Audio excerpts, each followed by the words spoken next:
Assalamualaikum warahmatullahi wabarakatuh. Perkenalkan, saya Syahri Ramadhani Dan saya Bagus Andika. akan menjelaskan mengenai tegangan majemuk kekuatan material 2.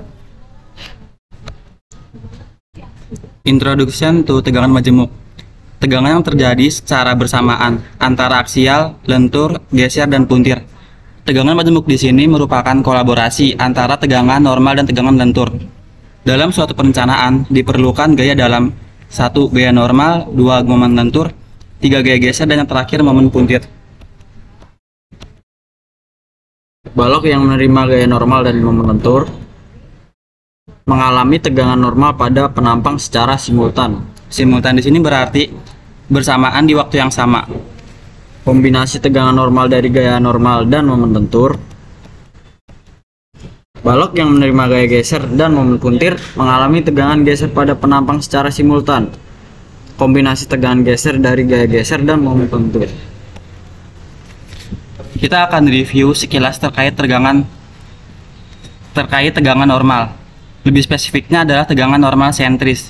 Apa maksud dari sentris di sini? Sentris di sini maksudnya adalah sebuah kondisi di mana gaya normal bekerja tepat pada bagian dari titik berat dari penampangnya, baik berupa gaya normal tekan maupun gaya normal tarik. Selama kedua beban tersebut bekerja tepat pada bagian titik berat penampang, maka gaya tersebut akan menyebabkan tegangan normal sendiri.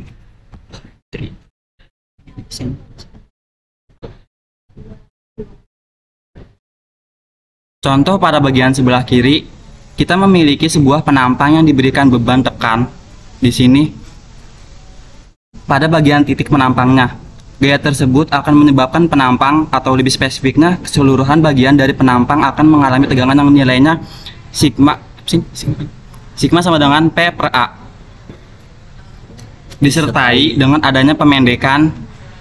Ini kan ditekan, jadi lebih pendek. Pemendekan dari elemen yang kita kaji sekarang ini. Dan yang sebelah kanan, di sini kita memiliki sebuah penampang yang dikenakan gaya normal tarik. Ditarik ke sini. Gaya normal tarik di sini akan menyebabkan keseluruhan bagian dari penampang akan mengalami tegangan normal tarik. Dan nilai dari tegangan normal tarik ini akan sama di seluruh bagian dari penampang, karena kedua kondisi ini diberikan beban tepat pada bagian titik berat penampangnya. Apabila kita gambar secara dua dimensi, tampak samping, nilai dari tegangan normal yang terjadi itu dapat digambarkan dengan penampang segi 4 selebar sigma sama dengan P per A. Kemudian P di sini adalah titik tangkap gaya atau gaya itu sendiri. Contoh di sebelah kiri, karena kasusnya tekan maka panahnya ke dalam atau mengarah pada penampang. Dan yang sebelah kanan, karena kasusnya tarik, maka panahnya kita arahkan keluar dari penampang.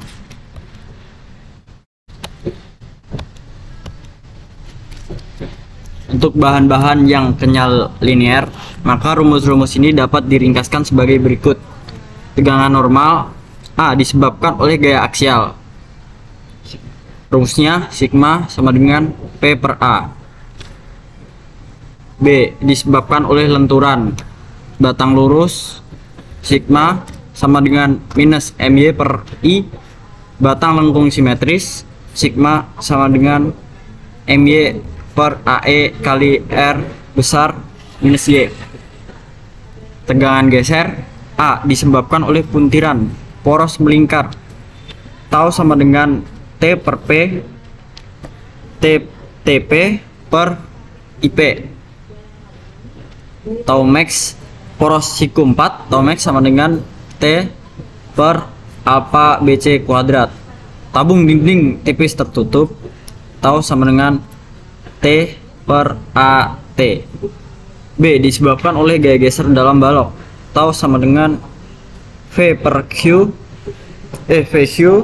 per IT. Superposisi dan batasan-batasannya. Superposisi atau penjumlahan beberapa gaya terpakal yang terpisah tidaklah berlaku bila umpamanya defleksi mengubah banyak momen lentur yang dihitung berdasarkan batang yang tidak berdeformasi. Dalam gambar 71B, Akibat defleksi V, terbentuklah suatu momen lentur tambahan PV. Dalam banyak persoalan, pengaruh deformasi terhadap tegangan adalah kecil hingga dapat diabaikan. Gambar di sini menjelaskan defleksi balok yang dimanfaatkan secara aksial yang menyebabkan bertambahnya momen lentur.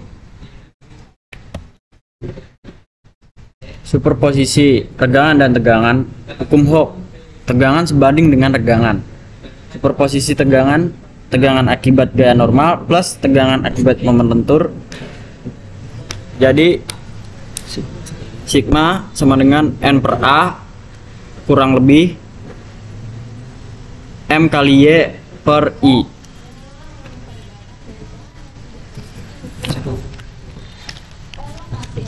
Untuk sebuah batang yang secara bersamaan memperoleh gaya aksial P dan momen lentur M, maka superposisi tegangan diperlihatkan secara skematis dalam gambar 7.2.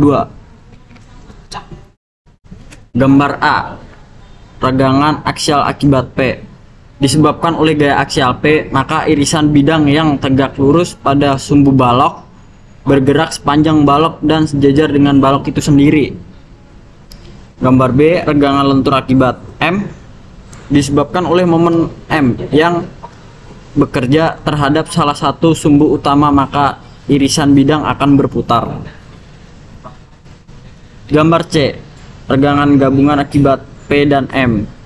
Perhatikanlah bahwa bila gaya aksial P mengakibatkan tegangan yang lebih besar dari yang disebabkan oleh M, maka gabungan tegangan yang disebabkan oleh P dan M tidak akan mengubah tanda besar-besaran dalam batang tersebut.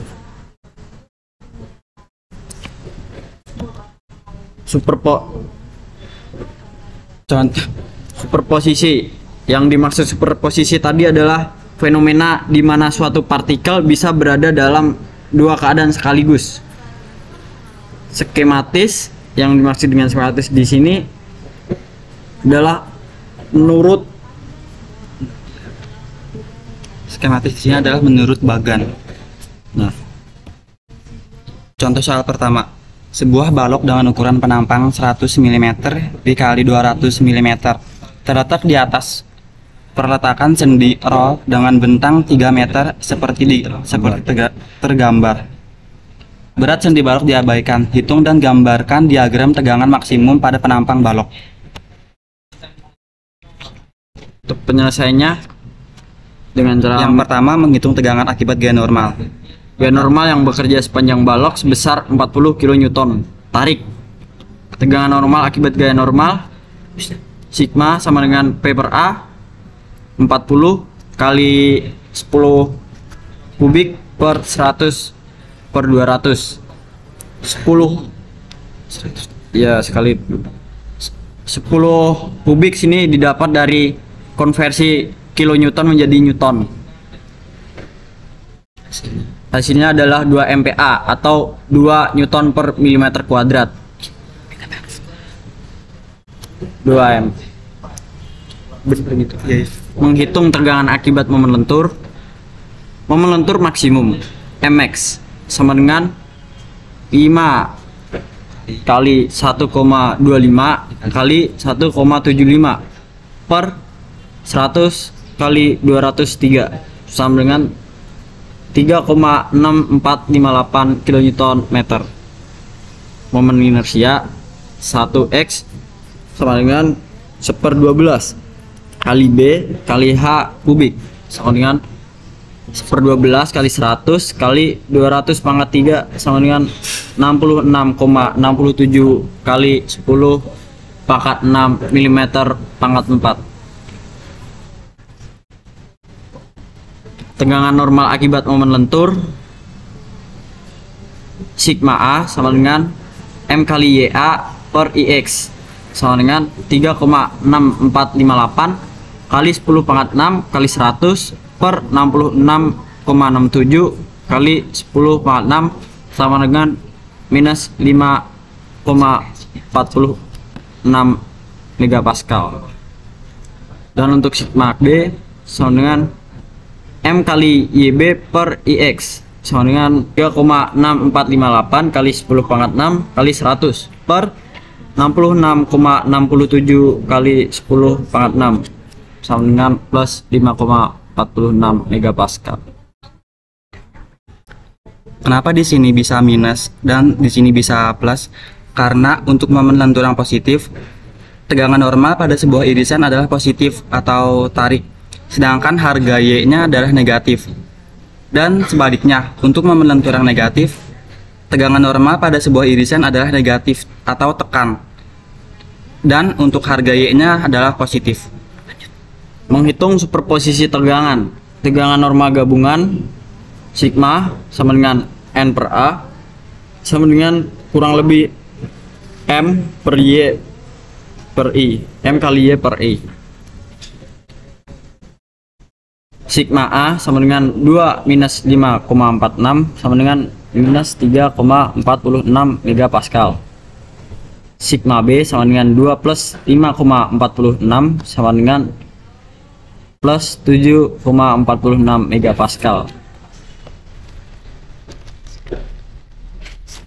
Baiklah, Sekian dari kelompok Sekian kami. Kurang lebihnya mohon maaf. bila ada yang bisa ditanyakan silakan tambahkan dalam komentar. Kalau enggak langsung japri. Baiklah, sekian dari kami. Wassalamualaikum warahmatullahi wabarakatuh.